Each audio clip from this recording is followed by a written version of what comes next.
BJP জেলা শাসক office ঘেরাও অভিযানে উত্তেজনা, বচসা, ধস্তাধস্তি পুলিশের সঙ্গে বিজেপি কর্মীদের। মহিলা বিজেপি কর্মীদের উপর পুলিশের লাঠিচার্জের অভিযোগ। পূর্ব বর্ধমান জেলা শাসক অফিস বিজেপির ঘেরাও কর্মসূচিকে কেন্দ্র করে উত্তেজনা ছড়ালো মঙ্গলবার বর্ধমানের কার্জন গেট চত্বরে। মূলত আরজিকর কাণ্ডের প্রতিবাদে পূর্ব বর্ধমান জেলা বিজেপির এই কর্মসূচি। বিজেপির মিছিল আসার আগে জেলা পুলিশের তৎপরতা ছিল চোখে পড়ার মতো। গোটা কোর্ট চত্বর সহ জেলা শাসকের অফিস নিরাপত্তার চাদরে মুড়ে ফেলা হয়। এদিন তারা বর্ধমান স্টেশন থেকে মিছিল করে জেলা শাসকের অফিস আসে। কোর্ট চত্বর এলাকায় পরপর 3টি লোহা ও বাঁশের ব্যারিকেড দেওয়া হয়। প্রথম ব্যারিকেড তারা ভেঙে ফেলে, দ্বিতীয় ব্যারিকেড ভাঙতে গেলে পুলিশ আটকে দেয় বিশাল পুলিশ বাহিনী।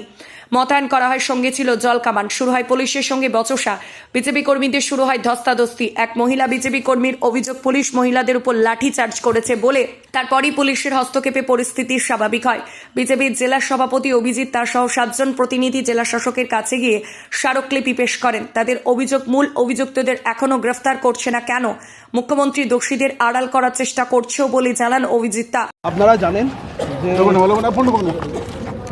আরজি করে যে ডাক্তার মেধাবী ছাত্রী, তিনি ইন্টার্ন হিসাবে কাজ করছিলেন, যেটা পৃথিবীর ইতিহাসে একটা নিকৃষ্টতম ঘটনা ঘটে গেছে বা ঘটানো হয়েছে, যে এই একজন মহিলাকে রক্ষা করার বদলে তার নিজের কর্মস্থলে একটা এত ভালো হসপিটালে, আরজি কর মেডিকেল কলেজ হসপিটালে, তাকে নৃশংসভাবে ধর্ষণ করে অত্যাচার করে খুন করা হয়েছে। নিজের কর্মক্ষেত্রে, বিশেষ করে মানুষের শ্রেষ্ঠ যে প্রফেশন ডাক্তারি, সেই ডাক্তার প্রফেশনের একজন মেধাকে নষ্ট করা হয়েছে, তাকে খুন করা হয়েছে। গরিব মেয়ে ছাত্রী, তাকে 6 মাস ধরে অত্যাচার করা হয়েছে, তাকে নৃশংসভাবে ধর্ষণ করা হয়েছে। এবং সবথেকে যেটা লজ্জাজনক, সেটা হচ্ছে পুলিশ প্রশাসন ঠুটো জগন্নাথ থেকেছে। ধর্ষণকারীদের বাঁচাতে প্রমাণ লোপাট করা হয়েছে।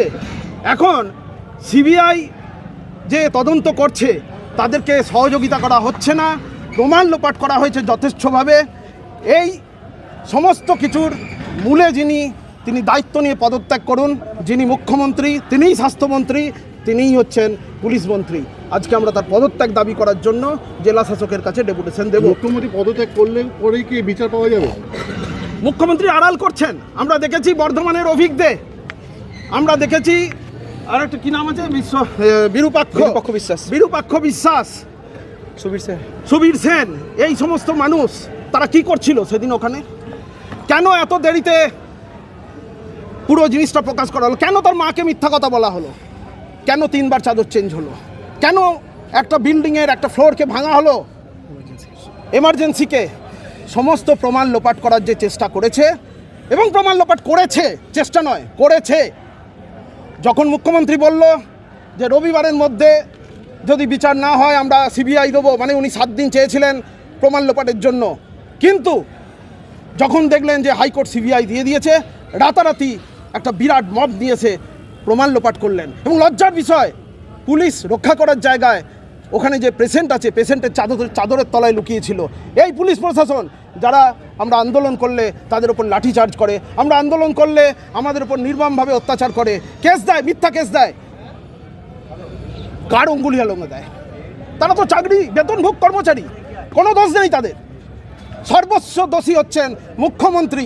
তিনি বসে বসে, আজকে নবান্ন ঘেরাওয়ের দিন আমরা দেখেছি ছাত্র সমাজের ডাকে যে নবান্ন ঘেরাও হয়েছে, সমস্ত পুলিশ প্রশাসনকে নিয়ে তিনি পুরো নবান্নকে জুড়ে যে জেলখানা বানিয়েছিলেন চারিদিক থেকে, সেই জেলখানা কেন আরজি করকে রক্ষা করার জন্য হয়নি? কোথায় ছিলেন তিনি সেদিন? লজ্জা লাগে না? তিনি নিজেকে বাঁচানোর জন্য পুলিশকে অসৎ কাজে ব্যবহার করছেন। তিনি পুলিশকে দিয়ে জোর করে সোশ্যাল মিডিয়াতে লেখাচ্ছেন। পুলিশও বিদ্রোহ করবে, অপেক্ষা করুন। আপনাদের এই মিছিলে প্রচুর পুলিশ মুখ্যমন্ত্রী তো নিজেও নেমেছেন পথে, তাহলে মুখ্যমন্ত্রী নাটক করছেন। বিড়াল যদি মাছকে পাহারা দিতে যায় কি হবে? সেভ ফিশ ট্রল হয়েছে। আপনাদের এই মিছিলকে ঘিরে প্রচুর পুলিশ মোতায়েন করা হয়েছে, কি বলবেন? আটকে যায় পুলিশ তো মুখ্যমন্ত্রীর মিসইউজের কাণ্ডারি। ঘটনা তদন্ত, পুলিশ শান্তি রক্ষার থেকে মিসইউজ হয়। আমাদের যে আন্দোলন, আমাদের শান্তিপূর্ণ আন্দোলন, আর সেই আন্দোলনে পুলিশের যেভাবে ঢাল তরোয়াল নিয়ে পুলিশ দাঁড়িয়েছিল, সেদিন আরজি করে পুলিশ দাঁড়ায়নি কেন? যে ঘটনা তদন্ত করছে সিবিআই, সমস্ত কিছু যখন এত প্রমাণ কার পরিষ্কার, হাতে? সমস্ত কিছু যখন এত পরিষ্কার, তাহলে সিবিআই পদক্ষেপ নিচ্ছে? পরিষ্কার নয়, পরিষ্কার নয়। আপনারা পরিষ্কার ভাবছেন, যারা পরিষ্কার ভাবছেন তারা ভালো করে রাত্রিবেলায় শুয়ে ভাবনা চিন্তা করুন যে একটা ফ্লোর কেন ভাঙা হয়েছে, কেন এতগুলো প্রমাণ লোপাট করা হয়েছে। অন্য কেউ হলে একজন যে কাউকে দোষী সাব্যস্ত করে ফাঁসিতে ঝুলিয়ে বিচারটা শেষ করে দিত, কিন্তু সিবিআই আসল দোষীকে খুঁজবে, আর দোষীকে খুঁজতে গিয়ে কেঁচো খুঁড়তে কে উঠে বেরিয়েছে। প্রচুর দুর্নীতি বেরিয়েছে, এই সমস্ত দুর্নীতির তদন্ত হয়ে দুর্নীতিমুক্ত পশ্চিমবঙ্গ হবে, আমরা আশা রাখি। আরজিকর কাণ্ডকে নিয়ে মমতার পদত্যাগের দাবি চাইতে এসেছি ডিএম অফিসে।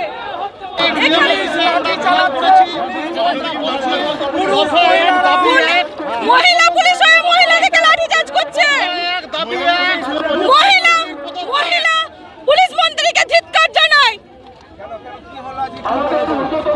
আমাদের মহিলারা যখন ডিএম অফিসের দিকে যায়, তখন মহিলা পুলিশ এসে ধাক্কা দিয়ে লাঠিচার্জ করে। ধিক্কার জানাই পুলিশ মন্ত্রীকে এবং তার রাজ্য পুলিশকে ধিক্কার জানাই আমরা। নাসরিন মল্লিক।